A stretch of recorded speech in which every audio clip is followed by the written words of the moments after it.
When a small cap company becomes one of only 3 companies on the planet to break a battery barrier, you should probably pay close attention. That's exactly what HPQ Silicon did recently when its France-based affiliate became one of only 3 companies in the world to surpass 4,000 milliampere hours. Dory, if you know what that is, we'll explain it, but it's big.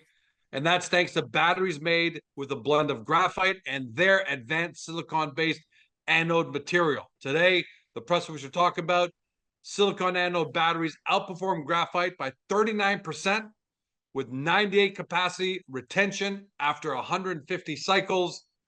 Bernard, my man, welcome back. Thank you, sir. Thank you. All right, I'm going to get straight to it. You've already announced your Gen 3 performance at 50 cycles, at 100 cycles, now this 150 cycles. Why? And by the way, no one's taking the success for granted. That's awesome. But it's almost like it's becoming repetitive. So why should investors be more excited at 150 cycles than they were at 100 cycles? Because 150 cycle is the big, is where you different the boys from the man in the battery side. Okay, doing up to 100, 150 with silicone, it's been known. Okay, it's been done. Once we start going above 150 cycle, okay, and we've done 150 cycle with this low level of degradation, as I said in the press release, like commercially available battery right now, okay, that were made for having above 3,000 milliampere, all right, they lose between 11% to 21% of their capacity by this cycle. We're at 2%. That is massive. Is that the kind of number that just gets worldwide attention? Is there somebody out there right now reading this press release and saying, Jesus, can this be real? There are already people that are reading this, okay, and I've alluded to that in the previous press release. But as we keep issuing those press releases, and as surprising as we keep doing those interviews, because people do listen to these interviews, people are really grasping at what we're accomplishing, okay, and it's starting to show by the interest that we're receiving. Take a look at all the other junior companies or even any companies in the battery side. Not too many people show their results the way we're doing. Okay, we show the progression, which is great, which demonstrates our understanding of the process, and we're explaining what that progression means. All right, and in the battery space, you should not, okay, assume that because something is giving you a good result at a 50 or 100, it'll still give it to you at 200. That's not how it works. You have really to do definitely not. You definitely have to do it. So some people that read and say, "Oh, it was predictable." No, it's not predictable. We didn't know this. We're extraordinarily happy about this because it's a demonstration of our understanding of the material, which we're going to be doing. It's going to increase the interest of more and more people that want to talk with us because we're doing something very, very rare, which is basically removing a little bit of, graphite from an existing batteries and making it more performant. Okay. The worldwide market for 18650 batteries is, let's give a number, it's $10 billion, or it's maybe, depending if it's 10 only 18650 and 21 $10 billion, and they're saying it's going down a bit because some of the people in the industries are going to bigger size batteries to try to match the capacity of what we're doing. Right. Think about it this way. All right, so you have a production line that can do, and big 1650 batteries that do 3,000. You say, oh, if I need a 4,000 milliampere type of batteries, I bet that type of results. Well, the solution is to make a bigger battery. What we're telling you is, hey, wait a minute, with the same equipment, the same thing, and our material, you can generate that same level of battery moving forward. It's a bit like in the solar industry, okay?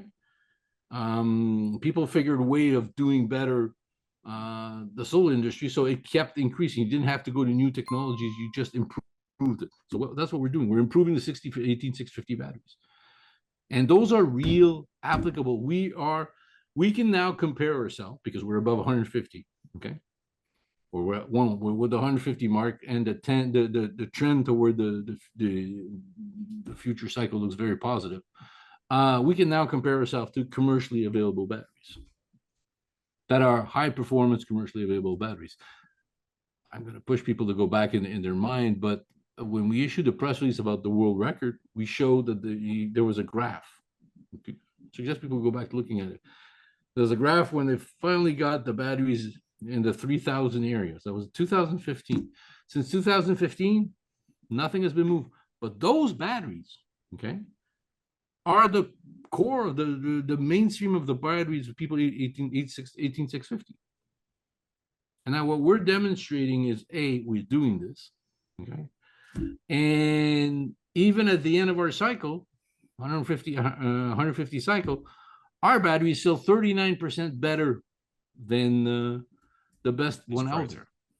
Can you elaborate a little bit?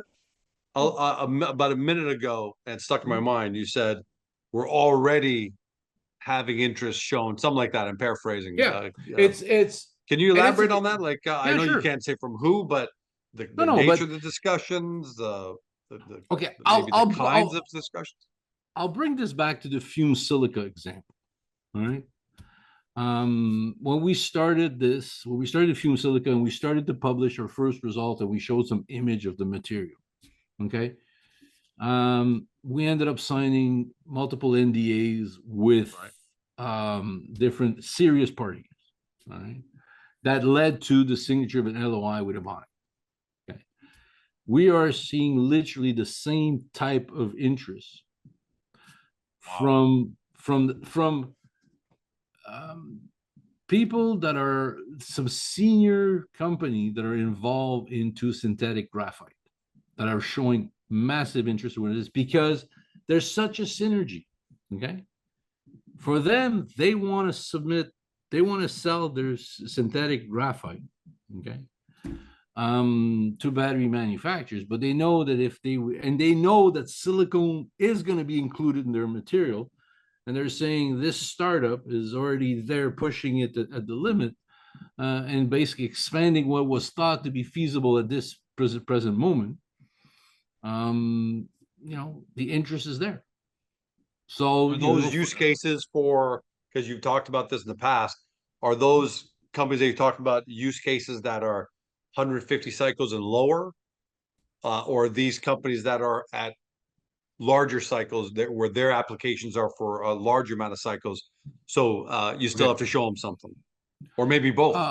Well, but the answer is sort of both. They're selling graphite, so their graphite, it works over a long period of time. But there is, as we keep saying, depending on what's the end application, you play around with the material and you deliver it, and that's what we're going to be doing. But remember, okay, a battery that loses 80% of its capacity is considered to be finished. 18650 batteries, the most performing graphite. Well, there's actually graphite and some SiOX in those batteries in a small quantity. Okay. Well, by about the 300 cycles, they're down to having lost 20% of their capacity. So they started at 3,002, 20%. They're in 2,000 some odds, and then they're going to continue to go down. Well, for us, when we're going to be down at 20%, capacity loss, we're still going to be 3,600. So we're at 20% loss.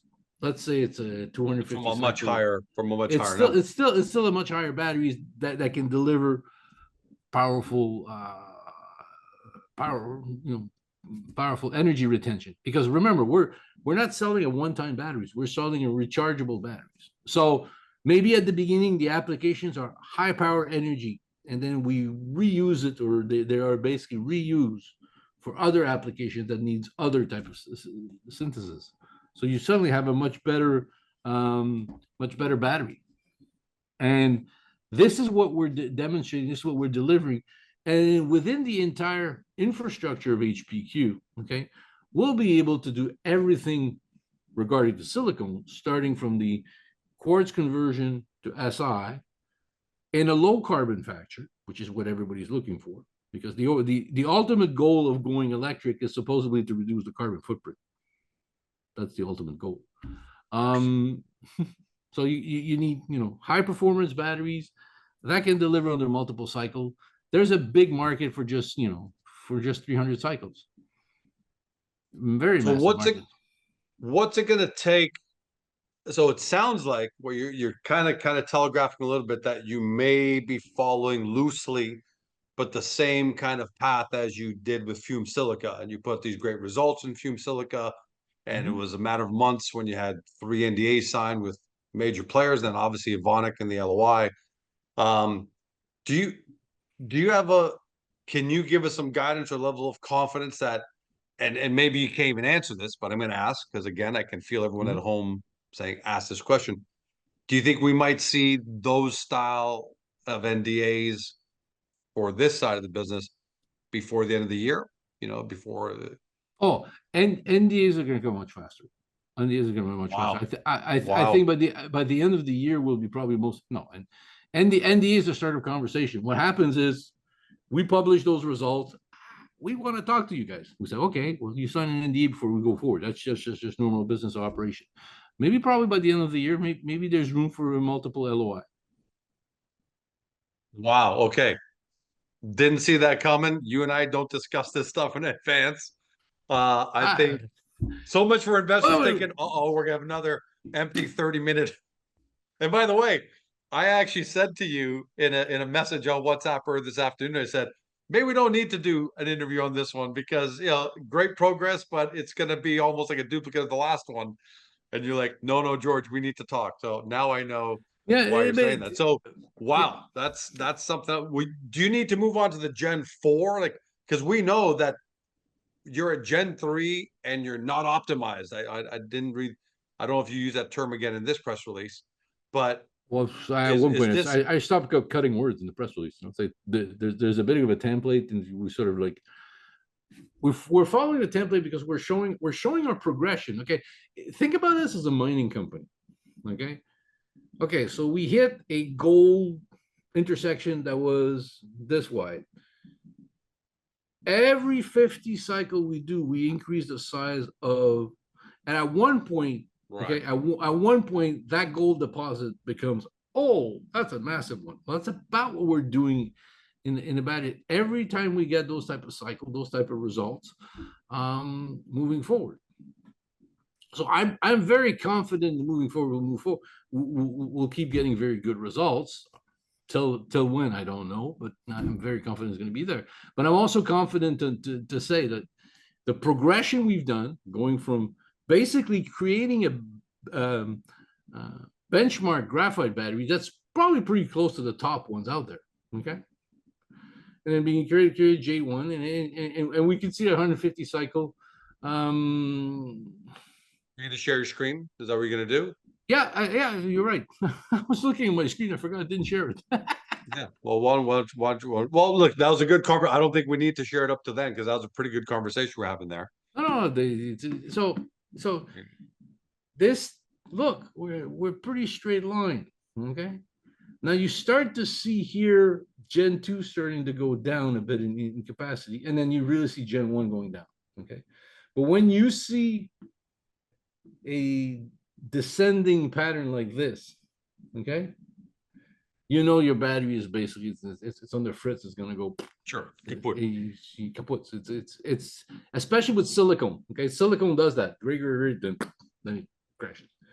And we're seeing the same thing here with Gen 2, and we're not seeing it with Gen 3. This is what we're not seeing. And then the gap now is not what? It's still okay, it looks big, but it's only 1% because we're talking about 100 to 94%. All right. Yeah. Commercially available. You want to show a little separation, otherwise, if you did it to scale, they'd be right on top of each other. Everything will look on top of each other. So we need to show the scale. But let me repeat this, okay? Commercially available batteries made by Samsung, made by Panasonic, which are the two biggest players in the 18650s, okay? Their best one, okay? By the 150 cycle, they've lost between 10% and 20% of their capacity. So this has got to be, going back to a term I used with the fume silica side, you're shattering metrics again. Are you, is it, I'm saying that, but is that accurate to say? Because you're Well, 2.2% loss and they're between 10 and 20. Are you shattering base metrics again? maybe, but what we're demonstrating that there is now a possibility to make an even better high performance 18650 battery, okay, with our material that can have a commercial market right now, take over the size of the Jesus. is that so that's the possibility. So in a certain way, this is where it resembles a bit fume silica, okay, but where it completely different is the size of the market is even bigger. Like it's not even the same magnitude, okay. The possibility of showing interest from people is coming forward. There's so many things that are changing in the battery side, okay. Unfortunately for mining companies that have natural graphite and flake graphite, the market's been taken over now by synthetic graphite for the battery side. So, you know, but now it's going to be non-Chinese manufacturers of synthetic graphite are going to need to have something to make them competitive, even more competitive, because, you know, it's more expensive to do it outside of China. We know why. But you can make a much better product we're coming into. And remember, we're starting from silicone metal that we converted into the SiOX that we keep moving. Okay, my competitors in this field start with silane gas. Not that the common man understands that, but you're obviously starting from a better foundation. How's that? It's yeah, not, yeah. Well, it's I wish I could tell you. Well, obviously, clearly. No, but okay. So maybe this is where my many years in the business overcome. Silane gas is the material basically that is you use the same process to make polysilicon. Okay, so it's a very dangerous, very expensive, very explosive. People just Google silane gas and they'll show explosion. So you have a highly dangerous material to deal with. Okay, and dirty, it sounds like. It's and the environmental perspective is in there. That's the so you add complexity to manufacturing, therefore you add increased cost to it. We are on the ballpark of, because we deliver so much power above, it's like we deliver 40% more battery performance than graphite. So our material is going to be working. And remember, like the cathode, the anode is just like, it's not 50% of the cost of a battery. The casing, all the other parts into it. And remember, once we start making pouch cell, which actually can deal a bit more with the expansion, because in 18650 it's a very compressed area, so there's no room for error. We're also going to keep getting better results. So we're just at the cusp. For me, it resembles massively what we've experienced with fume silica. Okay. But yeah, this seems like the fume silica moment right here at the 150. It's a Gen 3 150. The way you're talking, it's probably it seems like you've really crossed over a bridge here.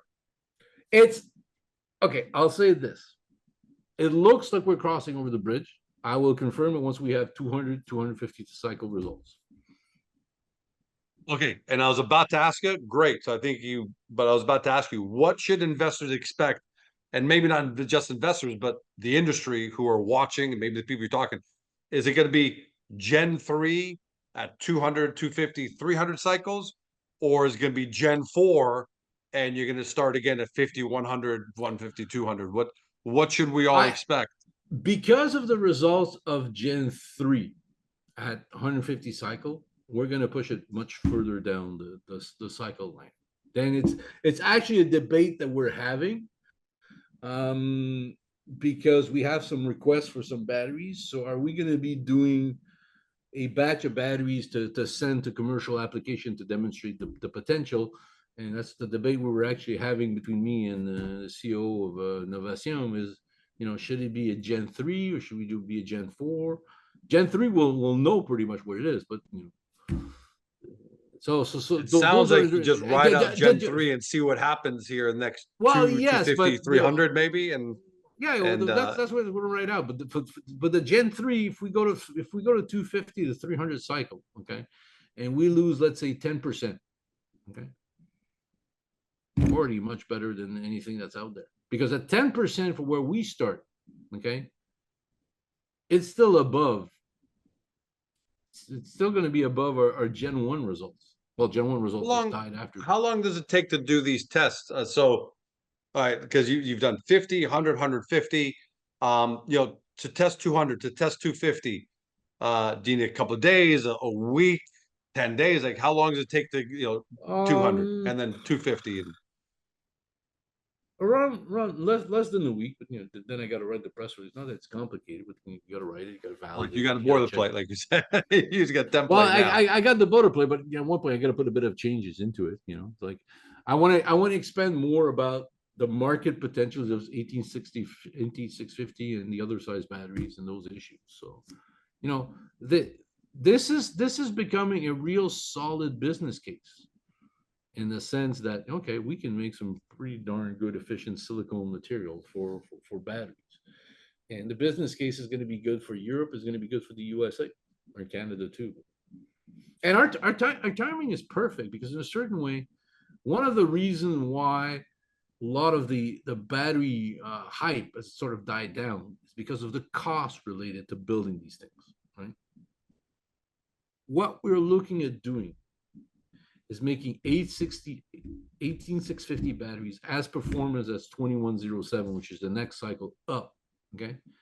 Which basically will reduce the capex run for the next run, where you can basically use, let's say you can end up using the same equipment economically for another 5 years, 10 years. That's worth a lot of money, because you deliver a better product. And those are the business opportunities that we have in front of us. So is it safe? Yeah. Go ahead. Well, no, I'll let you go with your question. I'll come back after. So is it safe to assume then, okay, things are going great.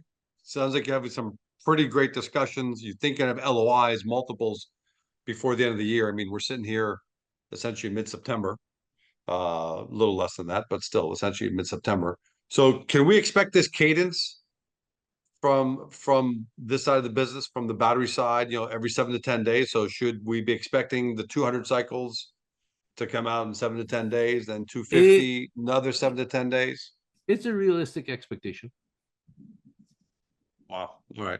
That's great. It's a realistic expectation. And with every 50 that we do, where we keep getting those type of results, we're even more confident about where we're going with this. All right. So we await the next round. First of all, I think what you've told us here is fantastic. Because I always ask the question, I've asked you this for years: is the phone ringing? Every time you've hit milestones, anything you're doing, say, yeah, but it shows your age. The ultimately, as shareholders, that's what you need to happen, right? We don't want to just have a hobby. And look, with Fume Silica, the phone rang, you knocked it out of the park, and now it sounds like potentially things are going that way with the battery side. So unless there's anything I haven't covered on the battery side, I want to hop onto, I'm going to ask you no matter what, how the Fume Silica side is going, but is there anything more to talk about on the battery side? No. Battery side, I think we cover. I think people got to realize that 18650 batteries, 300 to 300 cycles at minimal degradation is very, very good, because that is what is commercially out there for high performance, and there's specific application for high performance batteries. One of them is people that like electronic cigarettes. You need those type of batteries. I don't vape or do e-cig, so I wouldn't know, but hey, it's a massive market. It's a massive market. Yeah. So let me ask you the question. Obviously, we're sitting here September 11th, and I know we're still 19 days away, 3 weeks away from the end of the quarter. And the Fume Silica pilot plant scheduled for end of the quarter at the latest. I think that's what you've said. How are we looking on the Fume Silica side? Because I'm sure that's what everyone's excited about the batteries now, but how are we looking on the Fume Silica side? How's that coming along? It's coming along very, very well, but based on the experience, we're entering what I consider the boring phase. Okay. The boring phase just before it explodes forward, in the sense that you know, we're getting ready to produce the first material. No big issues, nothing is coming out. It's just like going through the process, and then eventually one moment we start making it, then it's going to go gangbustering and move forward. But that's just the way process is. So luckily no, actually not luckily, we design HPQ deliberately, and I want to address this correctly. Okay, I'm not talking batteries because I'm trying to hide something with fume silica. Okay. Oh no, nobody thinks No, that. but Nobody listen, thinks that. no, but there's probably a lot of people thinking, you know, there must be something. No, it's just the normal process. I've gone through the QRR, and I know that, you know, the fume silica reactor has is going to have less issues than the QRR when we started. So I feel very confident that all these issues are coming forward. I feel very confident we're on target for those times, and I'm very confident that when we start making this stuff, okay, all these discussions will become mute. Okay. I wouldn't be getting those. Well, for sure, because then the discussions are going to be all about what are the Commercial term. results? What's the, Okay, what's I'll Evonik's testing showing, and anybody else, and that's getting samples up for sure. yeah, Look, but Fudsters aside, forget the Fudsters. no, I've always said I'm that to not you. talking Fudster. I'm talking even some real long-term investors come asking me, says, okay, are you showing us the batteries to no, I'm not. It's just that I understand, I've been in this business long enough. Okay. I understand that there's some periods that are slower than others.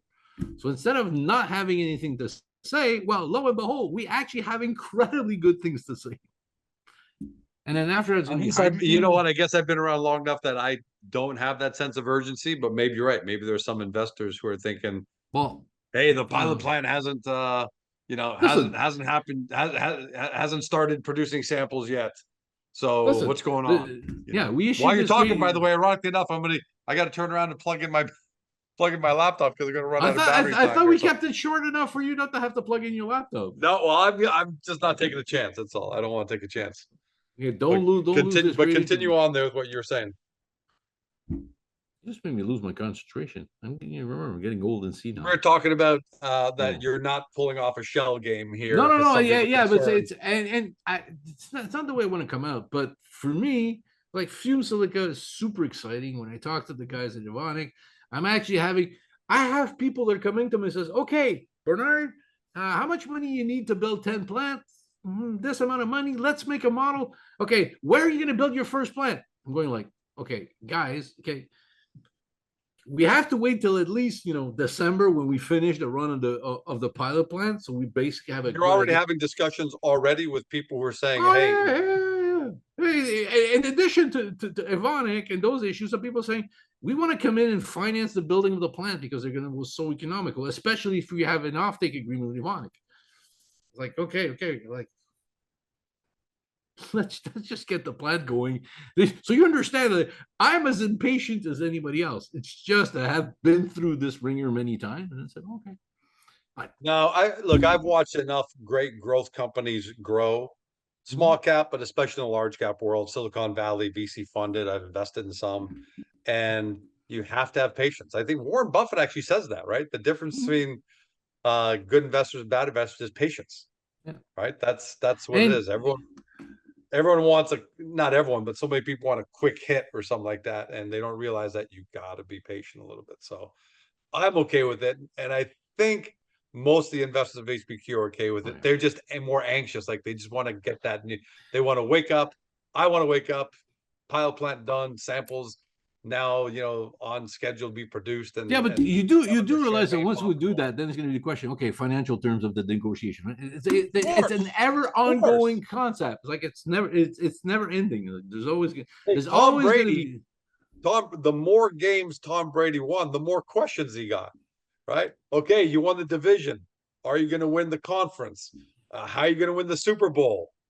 How are you going to repeat and three-peat? That's the paradox of success, right? When things aren't going well, you get the same old questions. If you're the Yeah. Toronto Maple Leafs, same old questions. But if you're doing well, Well, I right? wouldn't mention the Toronto Maple Leafs. Well, then again, the Canadians are not too much to talk about, but Yeah, that's why I gave up on the Leafs. That's why I gave up on them years ago because they're corporate owned. But my point is, of course, the conversation is going to switch to Okay, well, how are the negotiations going? Okay, how many plants you gonna build? Okay, how are you gonna finance these? What price you gonna sell them at? But you know, that's the better, that's the paradox of success, my man. So Well, yeah. we're right at 30 minutes. And Oh, you know, okay. everyone, I'm gonna leave it off. I'm gonna leave it to you to finish off with the last words because they definitely don't want to hear my voice last. Last words to you, my man.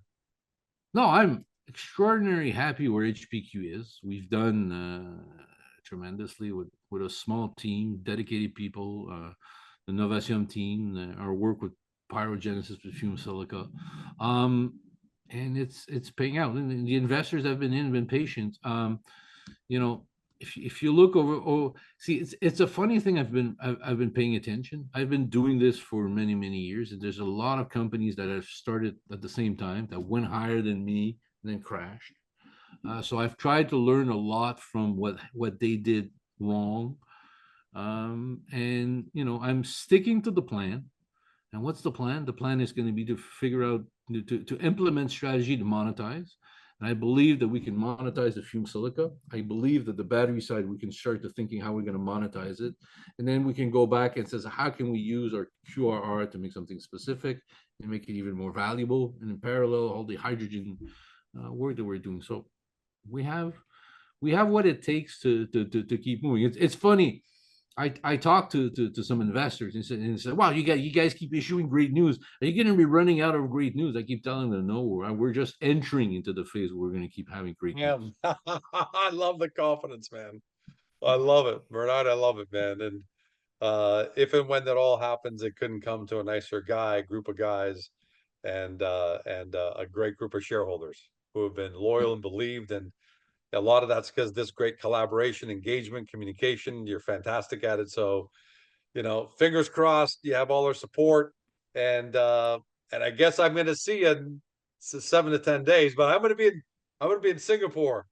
So Let's just there's hope that almost guaranteed to have an interview next week because I'm going out to Singapore for Token 2049 on Saturday. Okay. Everybody at home, thanks for joining us. Don't forget, especially if you watch this on YouTube, like it, comment on it, share it, and we definitely want to hear your feedback on Agoracom. Go post your questions.